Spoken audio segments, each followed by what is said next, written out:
بسم اللہ الرحمن الرحیم۔ آج کی حدیث مبارک یوم عرفہ یعنی 9 ذی الحجہ کی فضیلت۔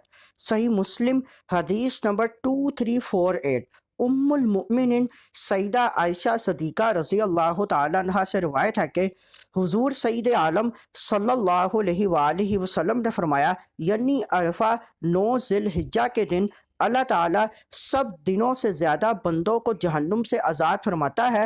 اس دن رب تعالیٰ کا فضل حجاج کرام کے قریب ہوتا ہے، پھر اللہ تعالیٰ فرشتوں پر حاجیوں کا فضل اور شرف ظاہر کرتا ہے اور ارشاد فرماتا ہے، یہ رحمت اور فضل خدا بندی حاصل کرنے کے لیے ہی جمع ہوئے ہیں اور ان کی مراد پوری ہوگی۔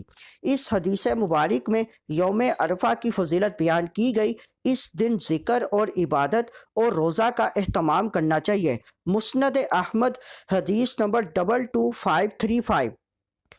ارشاد نبوی ہے، 9 ذی الحجہ کا روزہ گزشتہ اور آئندہ 2 سال کے صغیرہ گناہوں کو مٹا دیتا ہے۔ اس روز خاص عمل دعائیں مانگنا ہے اور یوم عرفہ کی بہترین دعا ہے۔